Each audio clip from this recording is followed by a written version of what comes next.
Monsieur Ryan! Rappelle-moi Jim.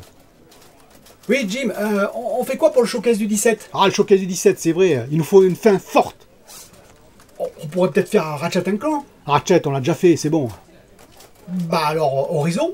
Ah, Horizon, t'as de nouvelles images, toi? Papa, Oui, ma chérie. j'ai fait un dessin pour toi. Ah, oui, il est joli, hein. On en conseille, là. J'ai fini God of War, je fais quoi maintenant? Chut, t'as 6 ans. C'est quoi, ça, d'ailleurs? Ça, c'est... j'ai imaginé un nouveau God of War. Un nouveau God of War. Oh, j'ai une idée. On ajoute 2021, juste à la fin.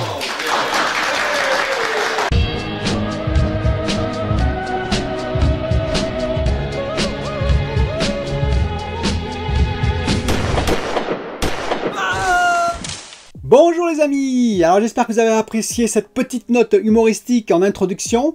On va parler de nombreux sujets aujourd'hui, oui, nombreux sujets. On va parler de TCL qui va arriver en Europe, enfin de nouveaux types de téléviseurs Roku TV qui vont arriver en Europe, ce qui est plutôt une bonne nouvelle. On va parler de la guerre Inter à Samsung, et oui, Inter-Samsung entre deux divisions, je vous expliquerai pourquoi, et des nouvelles technologies qui vont arriver en termes de télévision qui sont très intéressantes. On va parler aussi un petit peu de PS5 avec Jim Ryan, de ses déclarations. On va également revenir aussi sur les problèmes de fabrication. Bon, TSMC a fait un communiqué également, j'en parlerai et vous verrez, c'est assez intéressant. J'ai quand même une petite théorie là derrière. Et bien entendu, on va surtout parler aussi du Game Pass de chez Xbox.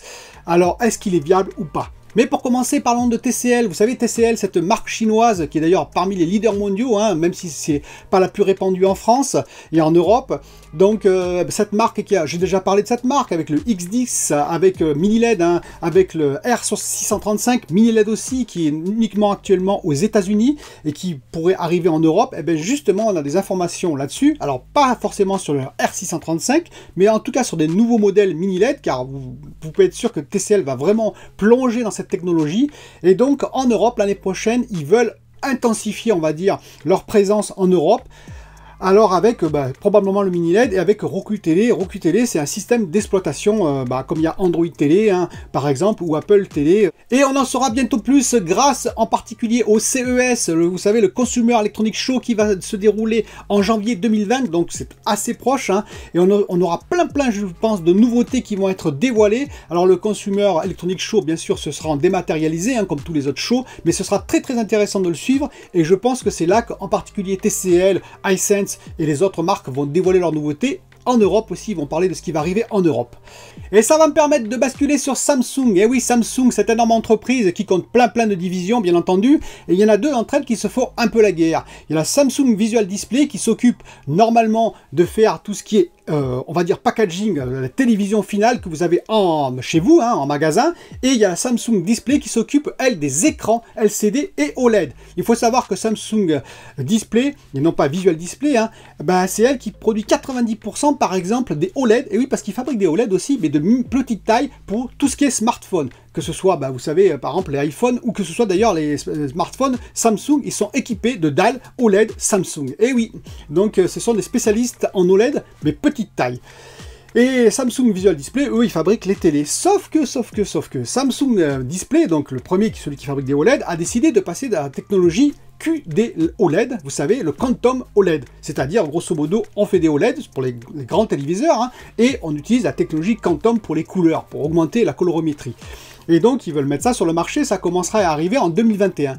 Oui, mais Samsung Visual Display, dans leur coin, ils ont inventé autre chose, ils ont inventé le QNED, donc la R&D, hein, parce que chaque division a sa propre R&D, on va dire. Ils ont inventé carrément le QNED. Le QNED, c'est Quantum Nano Emitting Diode, oui, bon, faut le retenir. Hein.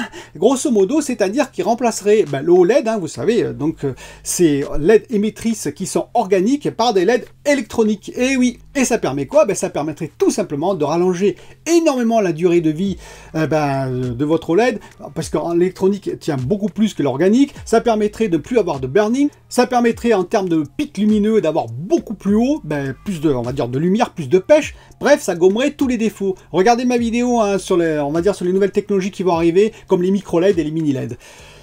Et donc, eh ben, ces deux divisions sont concurrentielles finalement quelque part en interne, et apparemment c'est le QNED qui a pris le relais, c'est-à-dire que grosso modo toutes les fabs qui étaient prévues pour faire le QD-LED, hein, qui n'est même pas sorti ou qui va sortir juste en 2021, vont basculer pour la plupart, et oui pour la plupart, en QNED directement.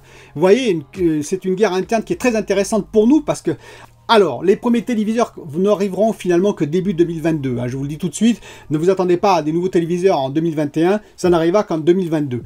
Par contre, ça permet de produire des téléviseurs du style OLED, hein, parce que c'est pas du OLED, mais du style OLED, beaucoup moins cher qu'un OLED classique. Et oui, donc contrairement à ce qu'on pourrait croire, les coûts de fabrication seront baissés, et donc théoriquement, on aura des meilleures dalles pour moins cher. Et ça pourrait annoncer, entre guillemets, entre le mini LED et donc le QNED, ça pourrait annoncer la fin de tout ce qui est LCD classique. Un petit mot sur la déclaration de Jim Ryan, qui grosso modo, je vous la fais assez courte, hein, a dit que voilà, il ne voulait pas, lui, il trouvait la solution Microsoft intéressante, bon ça je sais pas si c'est très ironique, c'est-à-dire la Xbox série X et la Xbox série S en parallèle, deux puissances différentes, mais il a dit que ce n'était pas très viable, enfin que c'était très difficile à maintenir. Par le passé, on a eu plein d'échecs sur ce style, on va dire, de combinaison. Bah là, comment vous dire, j'étais un peu surpris de sa déclaration, quoi. Il a un petit peu oublié la PS4 Pro. La PS4 Pro qui est sortie d'ailleurs en même temps en 2016 que la PS4 Slim, je vous rappelle. À la rigueur, ils n'auraient pas sorti la PS4 Slim. Ils auraient dit on arrête totalement la PS4 classique, on passe entièrement sur PS4 Pro. Bon, il y avait la PS4 classique quand même qui existait déjà. Il y avait plein d'utilisateurs qui l'avaient acheté, mais bon, on aurait pu dire voilà. Mais non, le même jour, ils ont sorti les deux, hein, PS4 Slim et PS4 Pro. Deux puissances totalement différentes. Donc voilà, ne faites pas ce que je dis, mais voilà, grosso modo, c'est un peu compliqué pour moi de comprendre cette, on va dire, cette prise de parole qui, je pense, était inutile. Je pense que, voilà, que ce soit d'ailleurs Jim Ryan, que ce soit Phil Spencer, que ce soit Nintendo, je pense qu'il ferait mieux de se concentrer eux-mêmes sur ce qu'ils ont à faire, le jeu, voilà, leur console, et d'arrêter d'aller regarder chez le voisin. Bon, c'est mon avis personnel. Quant aux précommandes, je vous rappelle que c'est bientôt le 22 septembre, et oui, on pourra commander la Xbox Series X et S très bientôt.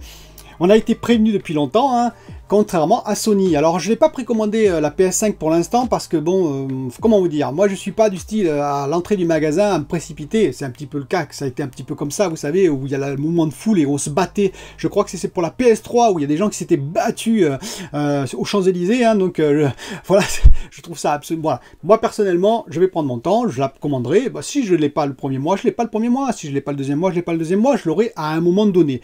Mais j'ai trouvé la façon, on va dire, de Sony, vous savez, de déclarer la précommande juste avant ou après dans un petit communiqué comme quoi c'était ouvert.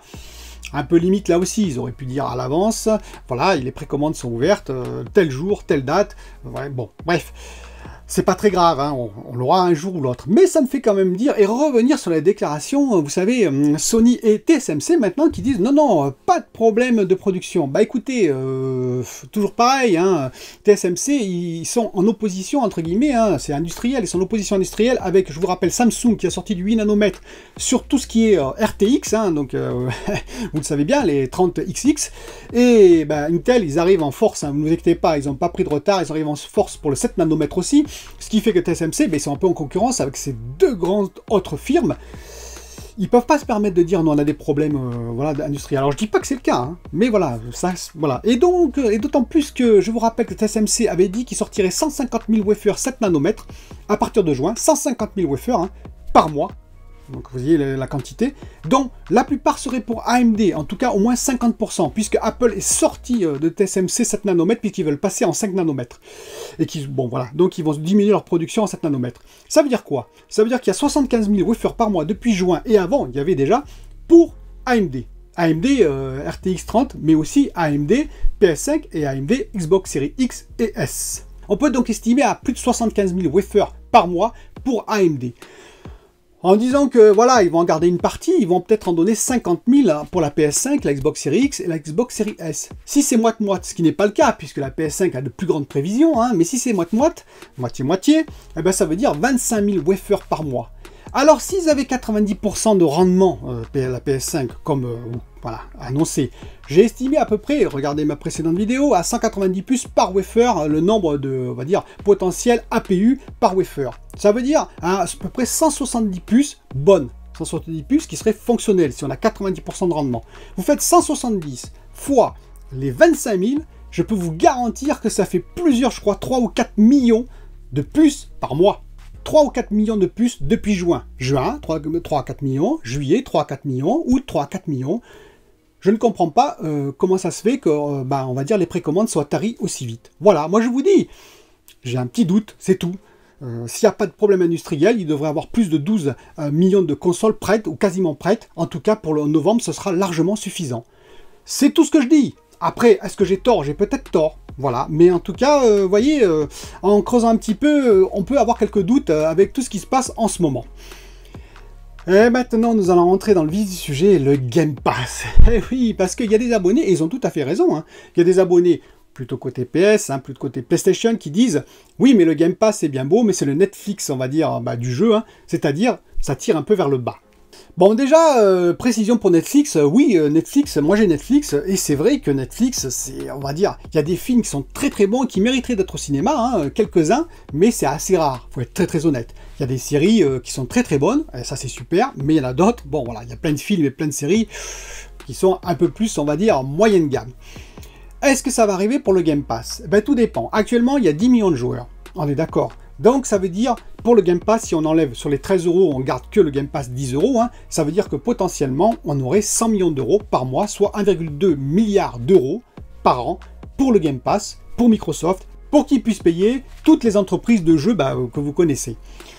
C'est vrai qu'1,2 milliard, honnêtement, ça va être difficile de faire du AAA très souvent, hein, il faut être très très honnête. Si vous regardez côté Sony, qui est une autre logique, bon, les entreprises, voilà, ça paye 7 ans de développement, par exemple pour Naughty Dog, etc.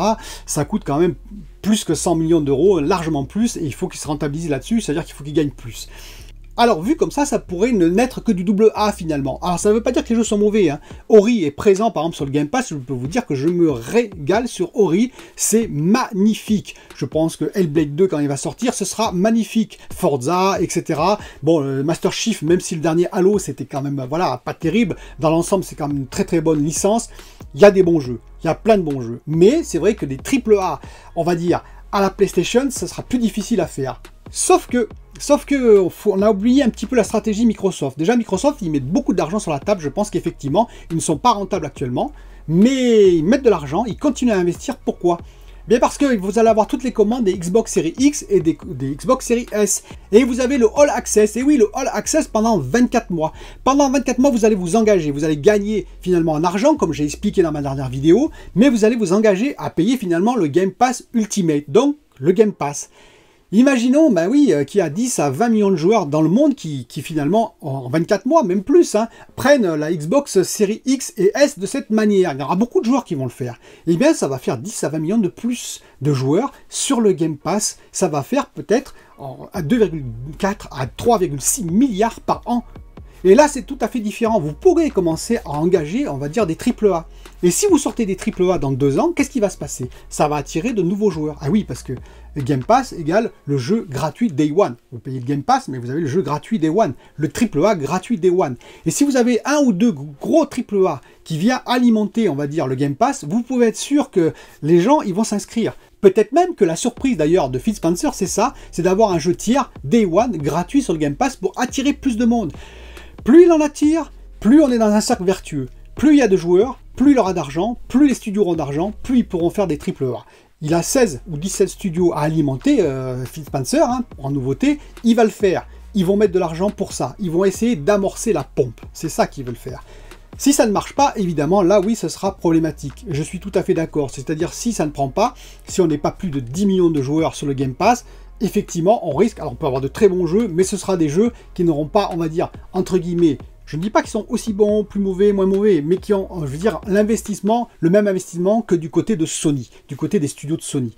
Si par contre on augmente, si on est à 20, 30, 40 millions de joueurs, et c'est tout à fait possible, sur le Game Pass, là, croyez-moi, vous aurez des très très bons jeux aussi. En tout cas, vous aurez des jeux qui auront le même financement.